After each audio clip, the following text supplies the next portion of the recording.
आज हम बात करेंगे introduction to the accounting concept. जो लेखांकन सिद्धांत होता है उसकी बात करेंगे। तो आज ये हमारा अपने कोर्स का लास्ट लेक्चर है। मतलब हमने सारा सिलेबस, मतलब जितना भी आपका है, सारे टॉपिक्स, जैसे कि हमने एनाटॉमी की बात की थी, फिजियोलॉजी की बात की थी, टॉक्सिकोलॉजी की बात की थी, हमने फार्मेसी की बात की थी, कम्युनिटी हेल्थ की बात की थी, और ये हमारा ड्रग स्टोर। तो ड्रग स्टोर की यूनिट का ये लास्ट टॉपिक है। आज के बाद आपका पूरा सिलेबस 100% कवर हो जाएगा। 100% कवर हो जाएगा। अगर एक आध टॉपिक बीच में अगर रह गया है तो हम उसको कवर कराने की कोशिश करेंगे। अगर छोटा मोटा कोई कॉन्सेप्ट आपको लगे कि नहीं पढ़ाया गया है, धोखे से रह गया है, तो आप बताना, हम उसे कवर कराएंगे। तो ये आपको वीडियो मिलने वाली है कल 16 जनवरी को। तो 16 जनवरी को आपका पूरा सिलेबस खत्म हो जाएगा। ठीक है, तो स्टार्ट करते हैं। लेखांकन के सिद्धांत और अवधारणाएं, अकाउंटिंग कॉन्सेप्ट्स एंड प्रिंसिपल्स।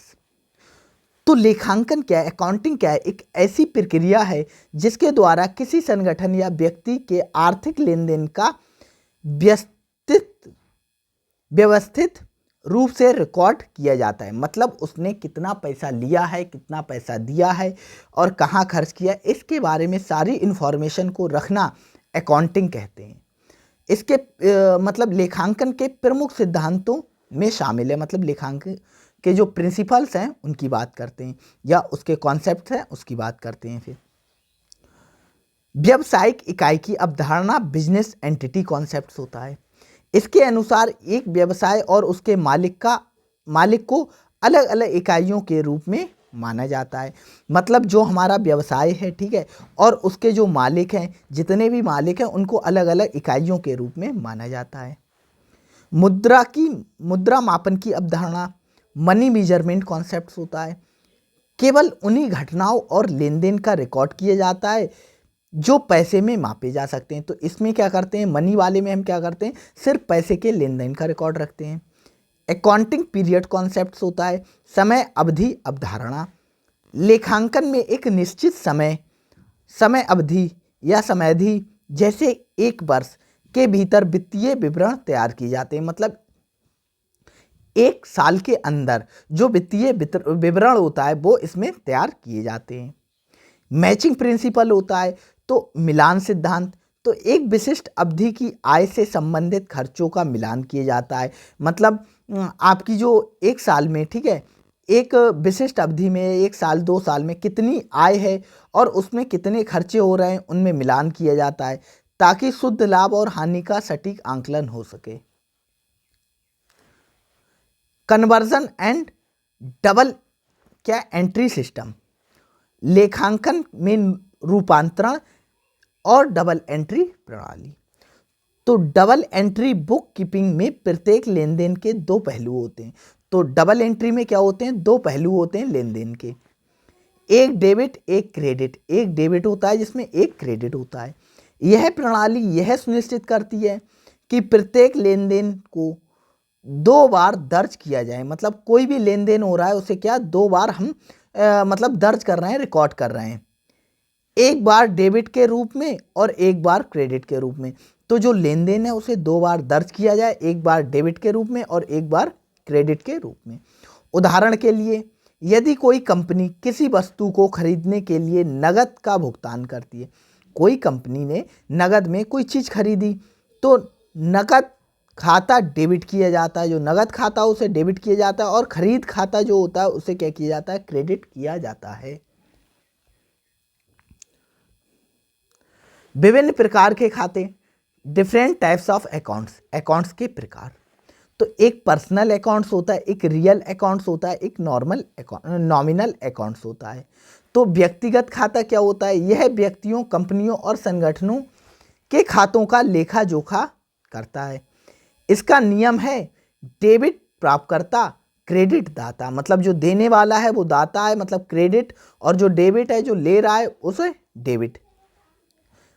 वास्तविक खाता रियल अकाउंट होता है, यह संपत्ति और संसाधनों से संबंधित होता है। संपत्ति और जो संसाधन है उससे मतलब जुड़ा हुआ होता है।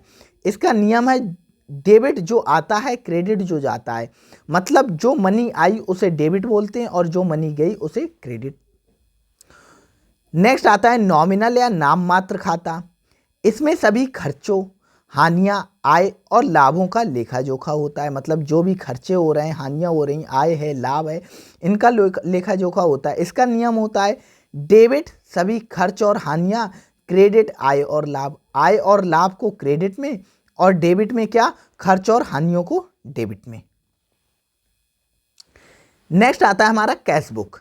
तो कैश बुक वह पुस्तक होती है जिसमें केवल नकद और बैंक से संबंधित लेन देन का लेखा जोखा रखा जाता है। इसे मुख्य रूप से 3 भागों में विभाजित किया गया है। तो कैश बुक में क्या होता है, जो लेन देन होता है, ठीक है, नगद और बैंक का जो भी लेन देन होता है, ठीक है, उसका लेखा जोखा रखा जाता है। सिंगल कॉलम कैश बुक होती है, एक सिंगल कॉलम, एक होती है डबल कॉलम होती है, एक होती है ट्रिपल कॉलम। तो सिंगल कॉलम जो कैश बुक होती है इसमें केवल नगद लेन देन का रिकॉर्ड रखा जाता है, ठीक है। जो डबल कॉलम होती है इसमें नगद और बैंक दोनों का लेन देन दर्ज किया जाता है।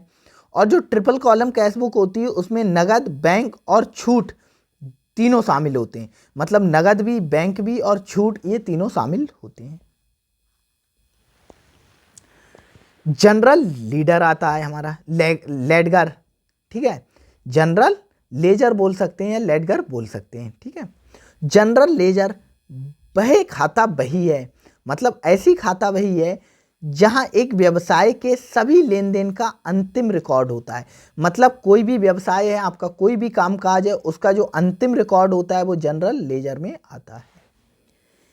इसमें सभी व्यक्तिगत खातों की जानकारी होती है। जितने भी व्यक्तिगत खाते हैं, ठीक है, जितने भी व्यक्तिगत खाते हैं उनकी सारी जानकारी होती है। हर लेन देन की डेबिट और क्रेडिट प्रविष्टियां जनरल लेजर में दर्ज की जाती है। मतलब जो भी डेबिट किया गया, लेन देन किया गया है, क्रेडिट किया गया है, ये सारा मतलब दर्ज किया जाता है इसमें, जिससे किसी भी समय व्यवसाय की वित्तीय स्थिति का अंदाजा लगाया जा सके। मतलब उसकी जो वित्तीय स्थिति है वो क्या है, किसी भी काम की, उसका अंदाजा लगाया जा सके। नेक्स्ट आता है ट्रायल बैलेंस। एक तो ट्रायल बैलेंस एक रिपोर्ट होती है। ये क्या है, एक रिपोर्ट है जो जनरल लेजर से तैयार की जाती है। किससे तैयार हो रही, जनरल लेजर से तैयार हो रही है। इसमें सभी खातों के डेबिट और क्रेडिट बैलेंस का योग होता है। जो ट्रायल बैलेंस होता है वो एक ऐसी रिपोर्ट होती है जो जनरल लेजर से तैयार की जा रही है, ठीक है। उसमें जितने भी खाते हैं उनकी डेबिट और क्रेडिट बैलेंस का योग या जोड़ शामिल होता है। ट्रायल बैलेंस यह सुनिश्चित करने में मदद करता है कि डबल एंट्री प्रणाली सही ढंग से लागू की गई है या नहीं। तो ट्रायल बैलेंस की इंपॉर्टेंस क्या है कि जो डबल एंट्री है वो सही की गई है या नहीं की गई है। लाभ एंड हानि खाता, प्रॉफिट एंड लॉस अकाउंट। तो लाभ और हानि खाता यह दिखाता है, क्या दिखाता है, कि किसी व्यवसाय ने एक विशिष्ट अवधि में कितनी आय अर्जित की और कितने खर्च किए। मतलब ये जो अकाउंट होता है इसमें क्या मतलब लिखा जाता है या क्या नोट होता है कि कोई भी आपका बिजनेस है, कोई भी व्यवसाय है, उसमें एक विशिष्ट अवधि में, मतलब जैसे 1 साल मान लो, 1 साल में कितनी आय अर्जित हुई, कितनी कमाई हुई, ठीक है, कितनी आय अर्जित हुई और उसमें से कितना खर्च किया गया। निम्नलिखित बातें इसमें शामिल हैं, जैसे रेवेन्यू और एक्सपेंसेस, ठीक है, सभी प्रकार की बिक्री और सेवाओं से प्राप्त होने वाली आय। जो भी बिक्री है और सेवाएं दे रहे उससे जो आय मिल रही तो इसमें वो होता है, ठीक है। खर्च एक्सपेंसेस में व्यवसाय की संचालन लागत, मतलब उसे चलाने में जो लागत लग रही, जैसे वेतन दे रहे हो, किराया दे रहे हैं, सामग्री की लागत, ये सारी चीज़ें आती। तो ये हमारा मतलब जो हमें प्राप्त हो रहा है और ये हमारा क्या है, जो खर्च हो रहा है। अंत में लाभ और हानि का निर्धारण होता है। Balance sheet. तो बैलेंस शीट क्या होती है, किसी व्यवसाय की वित्तीय स्थिति का आकलन करने वाला एक दस्तावेज होता है। कोई भी व्यवसाय है, कोई भी बिजनेस है, उसकी वित्तीय स्थिति क्या है उसको हम पता करते हैं बैलेंस शीट की हेल्प से।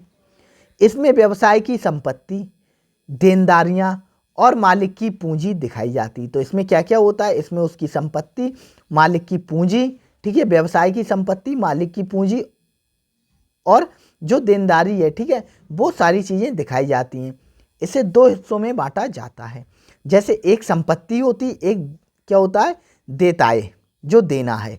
तो संपत्ति वह सभी संसाधन जो कंपनी के पास होते हैं, जैसे कि नगद, इमारतें और उपकरण। ठीक है। और देयताएं क्या होता है, मतलब लायबिलिटीज क्या होती हैं, वह राशि जो कंपनी को चुकानी होती, जैसे कि ऋण, भुगतान योग्य खाते, ये सारी चीजें। वित्तीय विवरणों का विश्लेषण, एनालिसिस ऑफ फाइनेंशियल स्टेटमेंट। तो इसमें क्या आता है, इसमें एक आता है लिक्विडिटी रेशियो, एक आता है प्रोफिशियोबिलिटी रेशियो, और इसमें एक आता है डेब्ट टू इंक्वायरी रेशियो। तो इसमें क्या है, लिक्विडिटी अनुपात और लाभप्रदता अनुपात। तो जो लिक्विडिटी अनुपात होता है ये क्या होता है, यह पता लगाने के लिए कि कंपनी कितनी जल्दी अपने शॉर्ट टर्म देनदारियों का भुगतान करती है। जो शॉर्ट टर्म देनदारियां हैं, मतलब जिन्हें बहुत जल्दी चुकाना है, उनका भुगतान कितनी जल्दी कर रही है, इसमें बहुत सारी चीज़ें होती हैं। लाभप्रदता अनुपात, इसमें क्या होता है, व्यवसाय को कितना लाभ मिला है, इसमें वो होता है। और देयता अनुपात, ठीक है, डेब्ट टू इंक्वायरी रेशियो, यह किसी कंपनी के पास कितनी देनदारियां हैं और कितनी पूंजी है, ये दर्शाता है। नेक्स्ट आता है बजटिंग का परिचय, इंट्रोडक्शन टू बजटिंग। बजटिंग का मतलब होता है कि भविष्य के खर्चों और आय का पूर्वानुमान लगाना, मतलब भविष्य में, फ्यूचर में कितने खर्चे हो सकते हैं और कितनी आय हो सकती है, इसका अनुमान लगाना। यह एक ऐसा टूल है जो व्यवसाय और व्यक्ति को अपने वित्तीय संसाधनों को नियंत्रित करने में मदद करता है। मतलब कोई बिजनेस आप कर रहे हो तो उस बिजनेस में भविष्य के खर्चे का ये पता लग गया और कितनी कमाई हो सकती है। ठीक है, ये अगर आपको पता लग गया तो आप अपने व्यवसाय को, अपने बिजनेस को बहुत अच्छे ढंग से चला सकते हो। बजट के प्रमुख प्रकार हैं, जैसे एक होता है स्थिर बजट, एक होता है लचीला, एक होता है फिक्स्ड बजट, एक होता है फ्लेक्सिबल बजट। तो फिक्स्ड में क्या होता है, जिसमें एक निश्चित समय के लिए निर्धारित राशि होती है, मतलब फिक्स्ड है। ठीक है, तो एक निश्चित समय के लिए एक निर्धारित राशि होती है। एक लचीला फ्लेक्सिबल होता है जिसमें गतिविधियों के स्तर के आधार पर बजट में परिवर्तन किया जाता है। मतलब अगर गतिविधियाँ कैसी हो रही हैं, मतलब खर्च ज़्यादा हो रहे हैं, इनकम कम हो रही, इन सारी चीज़ों को देखकर क्या होता है, उसमें परिवर्तन किया जाता है। निष्कर्ष आप पढ़ सकते हो, कुछ इसमें खास नहीं, जो ऊपर पढ़ा है वही होता है निष्कर्ष या कंक्लूजन में। तो आज हमारा अपना जो सिलेबस है, ठीक है, आपका यूपीएसएससी फार्मासिस्ट का, वो हमने सारा सिलेबस आपको कंप्लीट करा दिया है आपके सिलेबस के अकॉर्डिंग। कोई भी टॉपिक आपका छूटा नहीं है।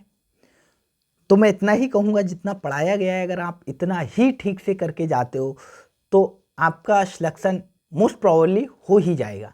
ठीक है, मैं 100% गारंटी किसी की नहीं ले सकता हूँ, लेकिन मोस्ट प्रोबेबली ये है कि अगर आपने पढ़ा है और सही से पिछले 3 महीने से आपने पढ़ाई की है तो आपका सिलेक्शन श्योर है कि आपका सिलेक्शन होगा ही होगा।